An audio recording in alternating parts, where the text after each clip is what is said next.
benefit of radio as opposed to all the other forms of show business. Radio stimulated the imagination.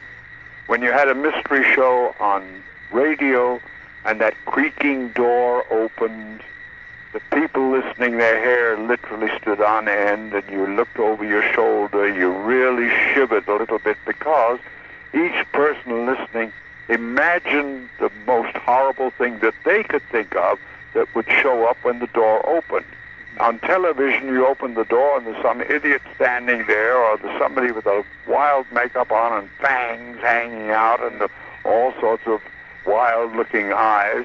And half the time you want to laugh because they're so damn ridiculous, if you pardon the word damn. Lux presents Hollywood.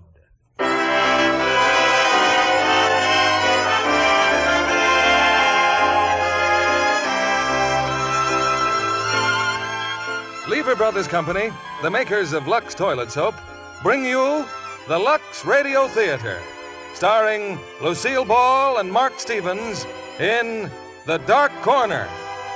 Ladies and gentlemen, your producer, Mr. William Keighley.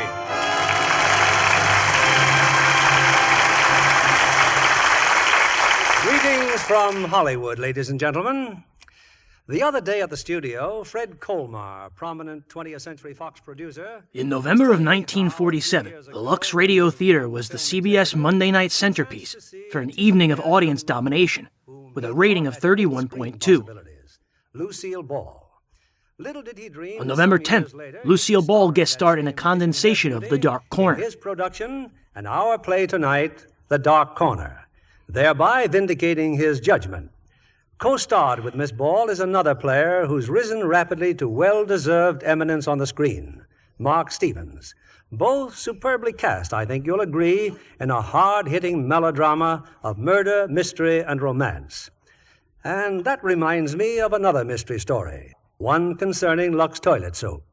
It's from Mrs. Vivian Gardner of Santa Barbara, who discovered that for some weeks, Lux Soap was mysteriously disappearing from her cupboard.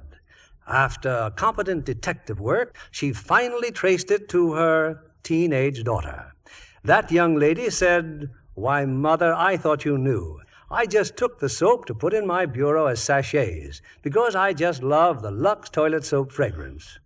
Well, I'm sure Mrs. Gardner meted out to her daughter no more punishment than a compliment for her ingenuity and good taste. It's playtime and star time. And here they are, Lucille Ball as Kathleen and Mark Stevens as Bradford Galt in Act One of The Dark Corner.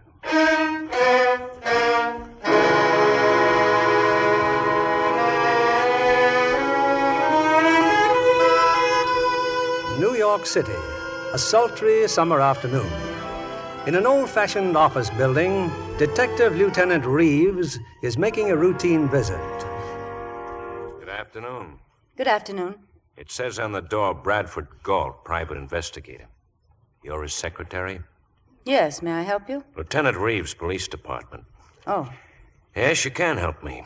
If you know anything I want to know. Well, I wouldn't know anything you couldn't find out by asking Mr. Galt. He'll be back in a minute. Nice quality. Loyalty. How long have you been working for Galt? Several weeks. What do you know about him? I like him. Does he keep you busy? I sharpen pencils, do the typing, answer the phone, and mind my own business. Well, look who's here. Hello, Reeves. Hello, Galt. What are you working on these days? My income tax. Why? Nothing special. Last time I called on you, you were on 6th Avenue. Why didn't you tell me you were moving your office over here? Why should I? I notified the Commissioner of Licenses. Yeah, but you didn't notify me. I like to know these things, too. I've taken a professional and personal interest in you. I promised my friends in San Francisco to see that you didn't get into mischief. You're an impulsive youth, you know. Look, I got a fast shuffle out west. All I'm asking is a fair chance to work up a legitimate business. I'm playing this by the book, and I won't even trip over a comma. I hope not. Okay, Galt. I'll see you around, I guess. It's nearly 6 o'clock, Mr. Galt. I'll leave, too, if there's nothing else. There is something else. Oh? Would you mind having dinner with me? Is this part of the job? It is tonight. Working conditions are certainly looking up around here. And party your nose, honey, and let's go.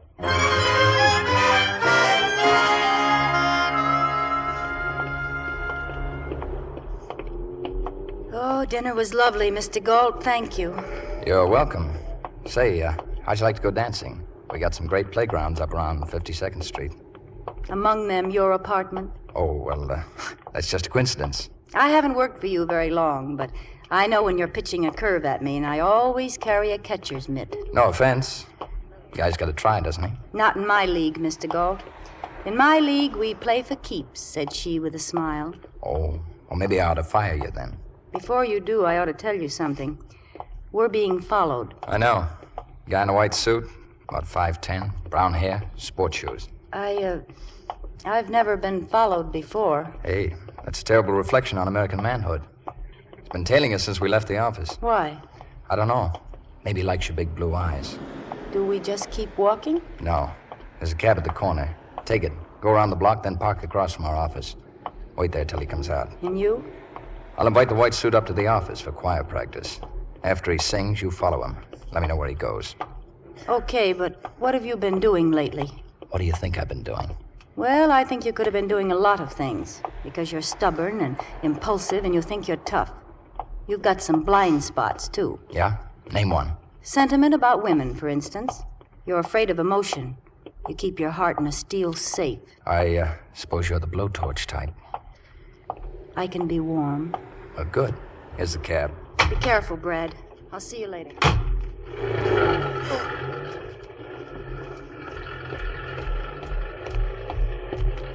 All right, Buster. Huh? Let's take a walk. Why? Because there's a gun in my pocket that says you'd better. Come on. My office is just around the block.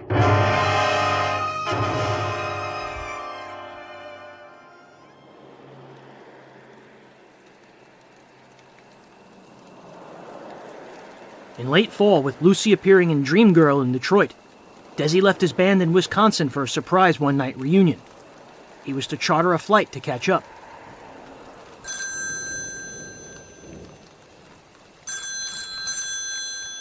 A phone call awoke Lucy and Desi in the middle of the night.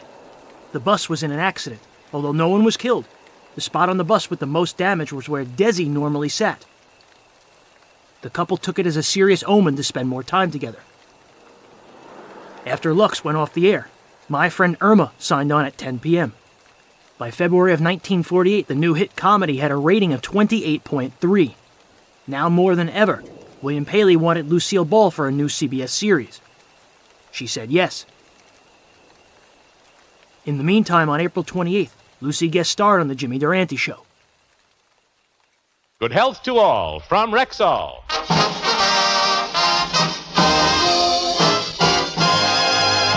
And now, ladies and gentlemen, in honor of the baseball season, I'd like to present one ball that's got plenty of curves on it. It's Lucille Ball.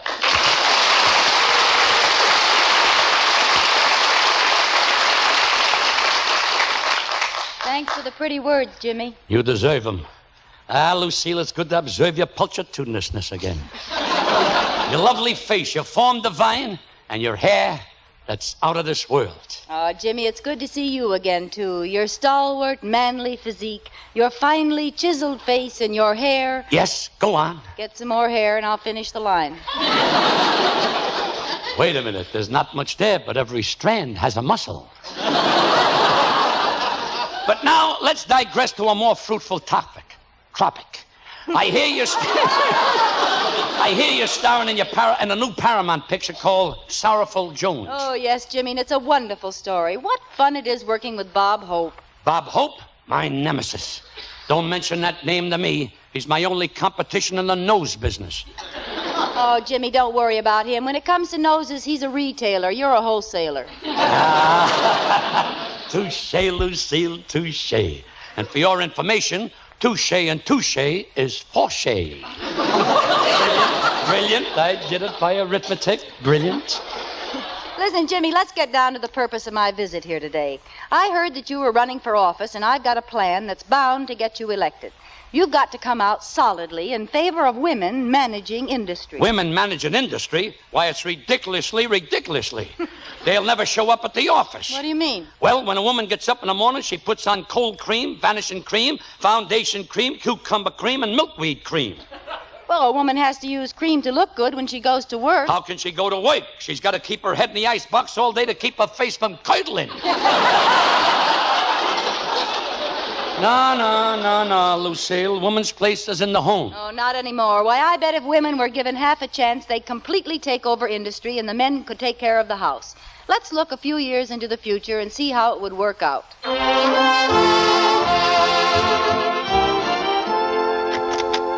Oh, boy, what a day I had at the office. Darling, I'm home. Oh, there you are. That apron and dust cap you're wearing fooled me. It fooled the Iceman, too.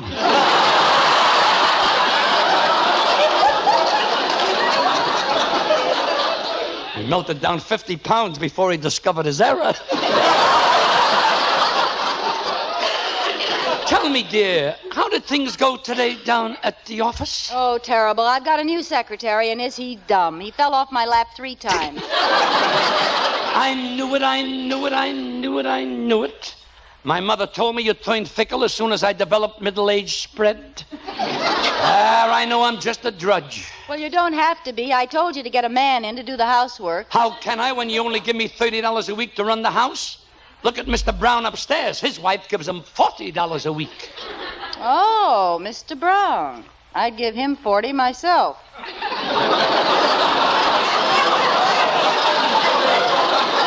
I knew it. You don't love me anymore. That's why you're so grouchy in the morning. Well, how can I help being grouchy in the morning? Did you ever get a look at yourself with your nose up in curlers? Well, I only do it for you. If I didn't curl it, we'd have to use twin beds. Well, maybe I'm getting a little frowsy, but what do you expect? Look at the clothes I have to wear. Your mother's old worn-out slacks. They don't even fit me. Well, can I help it if you're dumpier than she is? It isn't that at all. Where I squat, she's not. And where I stoop, she droops. I'm sick of this life anyway. I liked it better when women took care of the house and men went out and earned a living. Oh, you're just tired, dear. You've done a wonderful job around the house. Why, on Washington's birthday, you baked me a lovely cherry pie. And on Easter, you made me a beautiful bonnet. Believe me, dear, you can do anything a woman can do. I got news for you. On Mother's Day, I resign.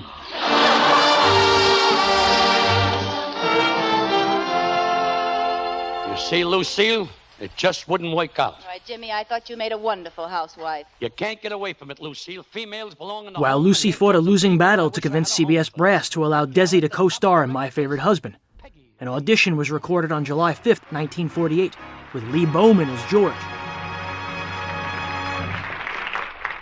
10 years ago, the town's most eligible bachelor, George Cugat, married socially prominent Elizabeth Elliot. The lavish wedding kept the society columns all over the country in copy for weeks. The New Yorker said, The bride and groom were dressed to the nth degree of smartness. Best man was a polo pony. The Hearst papers said, The bride and groom were dressed handsomely in attracted comment from guest Douglas MacArthur.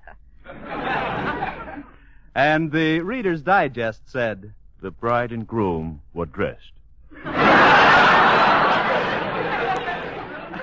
Well, after the honeymoon... 10 days later, Radio Daily reported that My Favorite Husband would debut on Friday, July 23rd at 9 p.m. from Hollywood. Richard Denning would be George. Gale Gordon was Rudolph Atterbury. Via Benedera played Iris Atterbury, and Ruth Perot was Katie, the Cooper's maid. She couldn't sew, she couldn't clean. Working with Lucy was a joy, but also working with Eve Arden was. I've been very, very lucky, and the people that I've worked with have all been very inspiring people, very, very capable and talented, and very nice people. And I consider that one of the greatest glories of this profession. Early morning, and there's husband George at the breakfast table. But where's wife, Liz? Oh, there she is, upstairs in the bedroom with Katie, the maid. Well, this is certainly unusual. Liz is getting into a formal evening gown. Let me check again. Although the summer series had potential, Eve Arden's Our Miss Brooks, launched the same week, was an immediate success. Oh, just a little more, Katie. Can you get the zipper up now? Yes, ma'am. CBS needed to establish a regular production crew. KNX staff writers Madeline Pugh and Bob Carroll Jr. were hired. Then we wrote for Steve Allen in about 46, something like that. Yeah. It was a West Coast show called It's a Great Life. They had just signed Steve. He had done Smile Time, right, with June Foray. I guess. And Wendell Noble. He was doing this with the West Coast. We had the Midnight Show, too. Funny story. We were doing Steve's show, and we also were doing a pilot. We did a thing called The Couple Next Door with Barbara Luddy and Tony Barrett. CBS at that time was starting to do some network shows, radio shows, out here more instead of in New York. And they were doing My Favorite Husband with Lucille Ball, and Bob and I thought we maybe could do that. We'd been writing this Couple Next Door, which was domestic comedy. We thought we'd write a script. The writers were going back on Ozzie and Harriet, so we knew they needed writers. So I went to see Harry Ackerman, who was a big deal head of programming for network. He wouldn't pay us. Well, I said to him, we have the script. I said, will you pay us? And he said, no, I don't have any money for that. And I said, okay, we'll give it to you anyway. You know how you do. So they bought it, and they wanted us to start. Now, we were supposed to be writing Steve Allen's show. We paid him to write our spots on his show. We gave him our fee, which I think was $50, to write his own show. That evening gown. Well, you've seen me wearing an evening gown before. Well, I've seen you wearing galoshes, too, but not at breakfast. Of course not. It never rains under the table.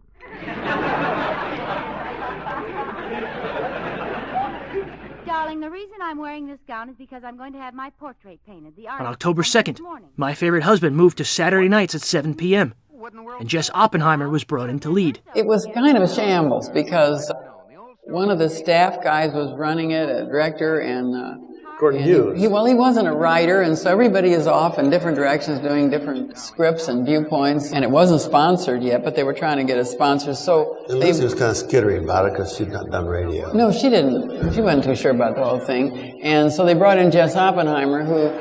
Maybe Snooks. Well, he had been with Young and Rubicam in the days when the agencies, ran the shows, and he had done the Fanny Bryce thing and a lot of other stuff. Rudy Valley. So they brought him in, and fortunately, he was much more experienced than we were, and they put us with him, and then it kind of clicked because he could run it, we could write. I remember being so frightened of Lucille Ball, who was a big star, and I hadn't been away from the Midwest very long. I wasn't used to chumming around with big movie stars, and I was so terrified of her. And she used to refer to me as the lady. Get the boys and the lady, she would call me to come in.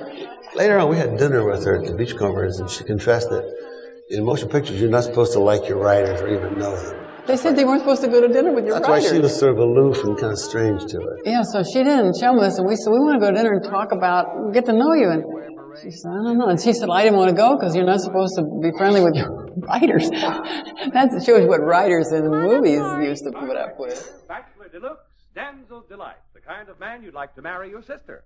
Oppenheimer had a long history of guiding creative teams and handling big stars like Fanny Bryce, Fred Astaire, Eddie Cantor, and Jack Benny. That was off the air, and Lucy had started a radio show called My Favorite Husband. It was in about its 12th week, and it wasn't doing well at all. I wrote a script for it. They asked me to be head writer, and then a couple of weeks later asked me to also produce and direct it. And that went on for 3.5 years. This is the real thing. I think I shall marry this girl. Corey, that's wonderful. What's her name? Where does she live? Darn, I knew I forgot something. Her home life was very unhappy during the whole time, and the only thing she had to really enjoy and throw herself into was her work, and she just wouldn't quit. She wanted to work, rehearse all the time.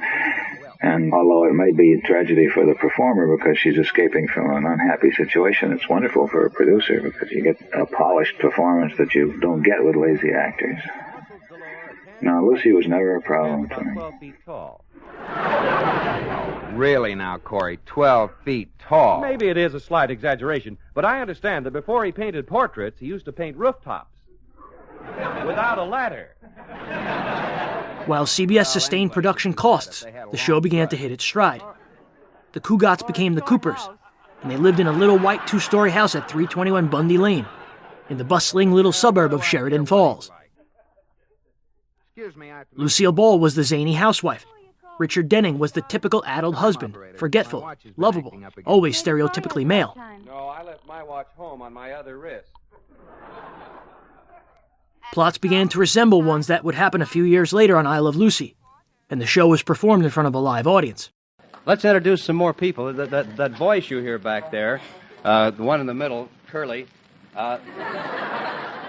That's our producer and director and writer of the show. He writes the show along with the two people sitting up in the top there, Madeline Pugh and Bob Carroll Jr. Right in here is Jess Oppenheimer. How about a hand for all of them?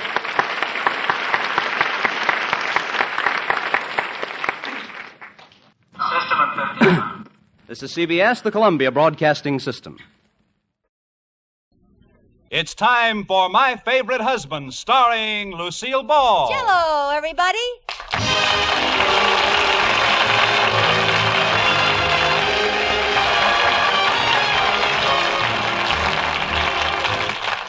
Yes, it's the Gay Family series starring Lucille Ball with Richard Denning. Transcribed and brought to you by the Jell-O family of red letter desserts.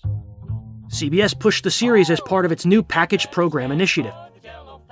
On December 15, 1948, Radio Daily announced that General Foods for Jell-O would be sponsoring My Favorite Husband and dropping Mr. Ace and Jane. The program moved to Saturday nights at 8:30 in the new year. Lucille Ball with Richard Denning as Liz and George Cooper. Two people who live together and like it.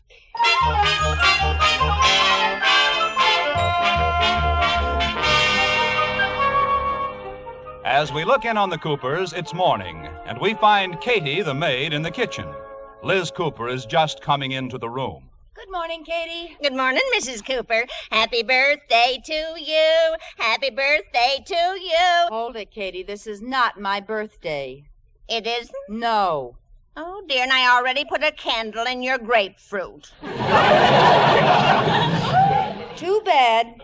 I can't understand how I made that mistake. When is your birthday, anyway? Never. Huh? I had my last birthday a year ago today.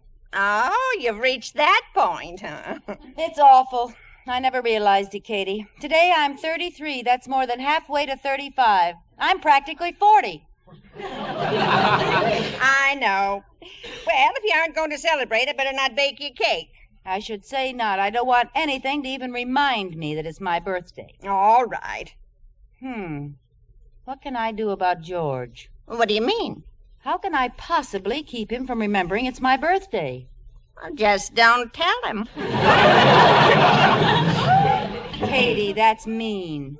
Why, my birthday is the most important day in the year to George. Liz, where are you, honey? I'm out here in the kitchen, dear. You just watch the fuss he makes. Oh, there you are. I've been looking all over the house for you. You have, my little husband. What for? You know what day this is, don't you? Why, no. What day is it? It's Saturday. I told you to call the plumber last Wednesday. The bathroom basin is stopped up again. Ooh. Is there anything else? No. Oh, yes. What? I'm late for the bank. I'll just skip breakfast. Goodbye, dear. Oh, George? Yes, dear? Katie, how can I hear Liz with you making all that racket? Sorry. What is it, Liz? I'm in a hurry. Nothing. Oh, well, goodbye, dear. Bye. Oh, there, Mrs. Cooper. George didn't give me any presents or flowers. He didn't even remember my birthday. But, Mrs. Cooper, you said you didn't want him to remember. I didn't. I wanted him to forget about my birthday. But he forgot about my birthday.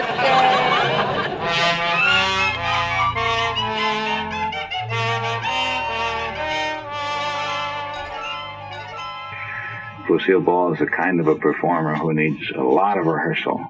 And if she gets enough of it, there's just no heights to it she can't reach.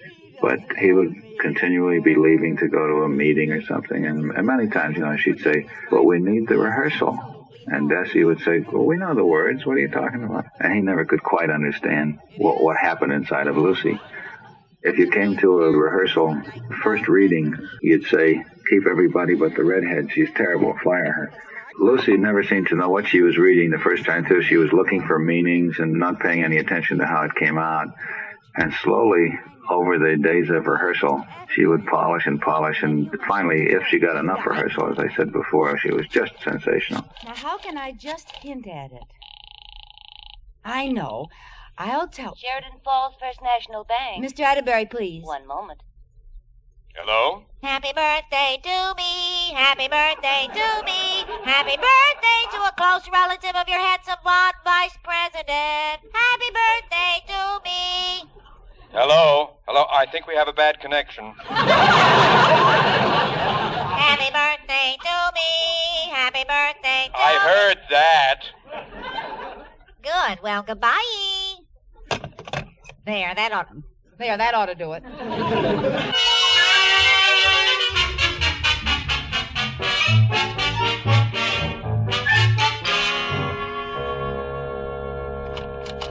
Did you send for me, Mr. Atterbury? Yes, George, boy. I just had the weirdest phone call. Who was it? I don't know. Well, was it a man or a woman? I don't know. It sounded something like this. Happy birthday to me, happy birthday to me, happy birthday to a close relative of your handsome blonde vice president, happy birthday to me. A close relative of mine? Oh, gee, I wonder who it can be. Do you have any relatives who come from Mars? No. And it isn't Liz's birthday. Are you sure? Oh, I know Liz. If it was her birthday, she'd never have let me out of the house without telling me. True. Yeah, besides, Liz's birthday is June the 3rd. Or is it February the 8th? Or is that our wedding anniversary? Well, I know they're both in the spring sometime. Close relative. How did that voice sound again? Happy birthday to me. Of course, Mother. Mother? Your mother would pull a trick like that? Yeah, she gets pretty cute sometimes.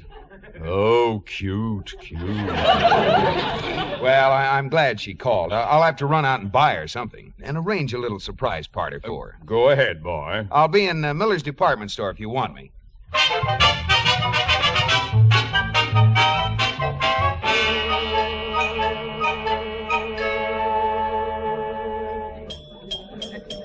Pardon me, miss. Will you wait on me? Yes, sir. And hello, Mr. Cooper. What? I remember you from the other day when you were here with your wife. She was looking at coats and you were looking at prices. Oh, yes. I'd like to buy a little birthday present and have it sent out to the house. Certainly. What would you like? Well, it's hard to decide, but I think a nightgown would be nice. Yes, sir. I suppose you want something sheer and lacy and invitingly feminine. Well, no, I think you'd better make it long flannel. Yeah. You've been married quite a while, haven't you? What? Nothing. I've got just the thing, Mr. Cooper. I'll send it out this afternoon. Do you want to put a card in? Yes. Do you have one? Uh-huh. They're on the desk. Okay. Just send it out this afternoon. Oh, by the way, do you have a bakery in the store? Bakery? No. Oh, that's a shame. Yeah, here's the card. Mm. Well, I'd better get going. I have to find a cake that will hold 65 candles. So long. Bye. 65 candles. Long flannel nightgown. Huh, I only hope I look that good at her age.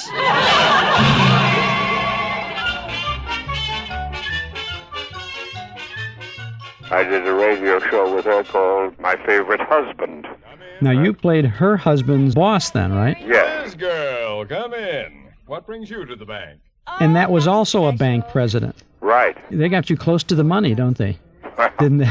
Yes, well, the idea in those days was that anyone who was a boss of a bank had to be a blowhard. Oh, of course.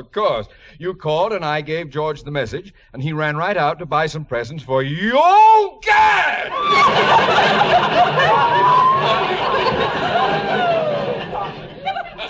What's wrong? Well, I thought that George said that we decided when he was... You would... Wrong? Nothing's wrong. Well, I guess I wasn't very subtle. What did George say when you told him? He knew it all the time. Oh. He's out buying some presents right now. Oh, isn't he sweet? Yes. Well, goodbye. I'll see you later. Goodbye. I'm going. Don't push me. Sorry. Well, happy birthday. Thank you. Goodbye. Bye. Whew. Now to alert George boy. Let's see, where did he go? Oh, Miller's department store. I hope he's still there. Hello? Miller's department store? It's very important that I locate George Cooper. He's there, and I... No. Cooper. C-O-O-P-E... No, P, like an ape. A-P-E. No, A. Like an appetite. A-P-P. No, P. That's right, like in Cooper. George Cooper. See if you can locate him right away. This is a matter of wife or death. I don't care if you get it or not. Find him right away.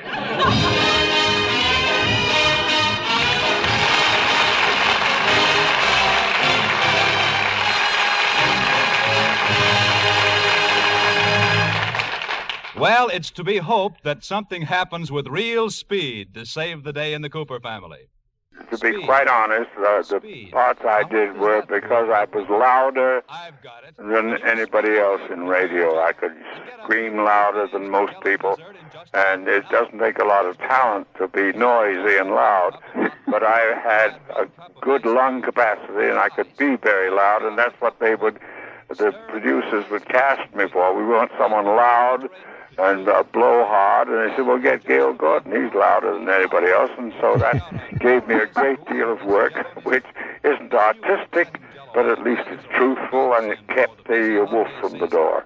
And no matter which of those 6 delicious... In radio, I played leading men, heavies, character people, juveniles, old men, foreigners, everything else. I didn't miss it at all. When I got cast as a blowhard, I got more money for doing it than I did for the usual other characters. And so I was very happy to keep doing it and being cast as a blowhard.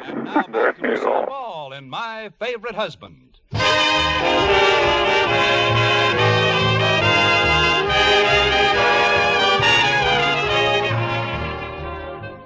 As we look in on the Coopers again, George thinks it's his mother's birthday and is out buying her a present.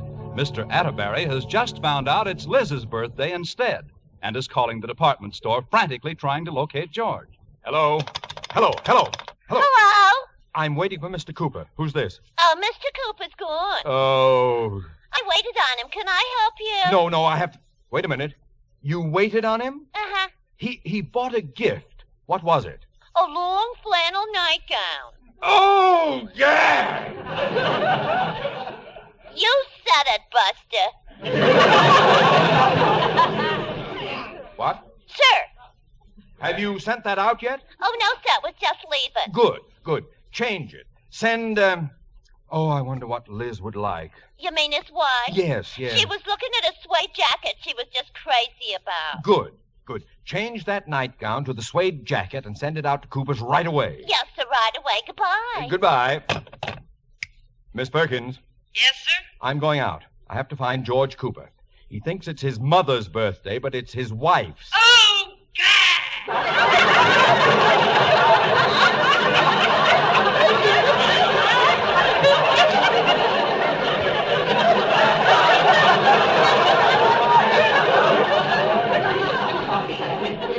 That girl's been working for me too long.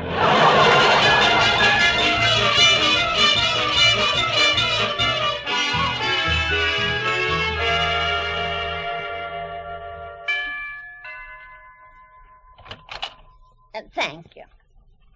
Who was it, Katie? A package from Miller's department store. Looks like a gift. Oh, it's my birthday present. Gimme. But it's addressed to Mr. Cooper. Of course, he doesn't want me to know. Well, I'll put it in the hall closet.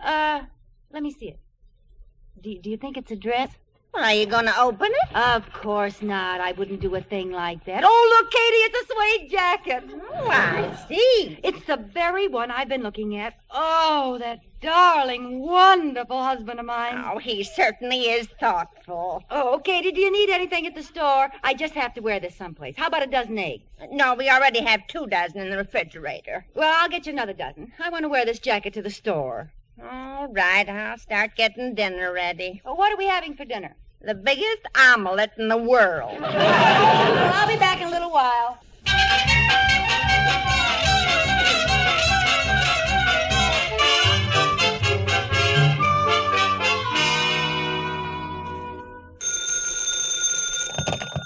Mr. Atterbury's office? Is he there, Miss Perkins? I want to tell him I won't be back for a while yet. I had trouble finding a cake that will hold 65 candles. Well, he's not here, Mr. Cooper. He's out looking for you. Me? What for? Well, he said something about it not being your mother's birthday. It's your wife's. My wife's? Oh, my gosh. They delivered the nightgown I bought for my mother, and if I know Liz, she'll open it. Oh, dear. Oh, well, there's only one thing for me to do. I'll go home and see if I can sneak it out before she sees it. Goodbye.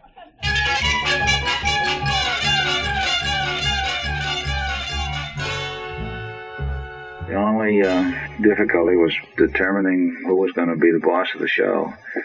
And this is not easy to do with Lucy. We had several big knockdown, drag-out fights with crying and hysteria, and I walked out several times, and subsequently I walked out a couple of times on I Love Lucy, too. But I had learned that you have to maintain that relationship, and particularly with Lucy, who has to lean on someone. She must be dominated by someone. And I first found out about it during those times when I wrote a scene for Dick Denning, played our husband. And he's a rather nice, passive fellow. But I wrote a scene where he really had to light into her and tell her off and read the riot act to her. And she came over to me after the first rehearsal. Her eyes are just lighted up. She says, write more scenes like that. It's great. Well, don't really tell me off, So I said, okay, and I can see what I have to do in the future, too. Yes. You scared me, too. Oh, what were you doing in the closet? Well, I wanted to get the present I sent you and exchange it for a better one. What? I should say not. Oh, but honey, I have a confession to make, George. I opened the present you sent, and it's just what I wanted. It is? Absolutely. It's the same one I was looking at the other day. You're not kidding me, Liz. Of course not. I put it on right away. You did? This afternoon? Why not? I was so eager to show it off, I wore it down to the market. You wore it? Oh, Liz, that isn't quite the thing to wear to the market. Well, I know I shouldn't have worn it shopping, but I just couldn't resist. Didn't people stare at you? They couldn't keep their eyes off me. I'll bet they couldn't. Oh, that cute little cashier wouldn't let me alone till I took it off and let her try it on. You took it off? In the market? Don't worry, George. She was careful. That's not what I was worried about. I hope you didn't catch cold. Cold? No. As a matter of fact, on the way home, I was so warm, I took it off and carried it over my arm. I must be losing my mind. In 1949, Lucy signed a one-film per year contract with Columbia. She made Miss Grant Takes Richmond with William Holden and Fancy Pants with Bob Hope. Desi was still Hope's musical director, and his band was now making $12,000 per week for appearances. He also appeared in the film Holiday in Havana. On December 8th, Lucy made her television debut on Inside USA with Chevrolet on local KTTV. Desi soon joined her in an episode of Ed Wynn's TV program. With General Foods as sponsor of My Favorite Husband, the show slowly grew its audience as radio interest was moving over to TV. In June of 1950, Harry Ackerman, always one of Lucy's biggest fans, was named director of programming for CBS Hollywood. He immediately decided that My Favorite Husband was fit for television. Lucy was interested, under one condition. If she was going to come to the small screen, Desi needed to be her co-star. Lucille Ball in My Favorite Husband. Again next week, Bob Lamont speaking. This time, she got her way.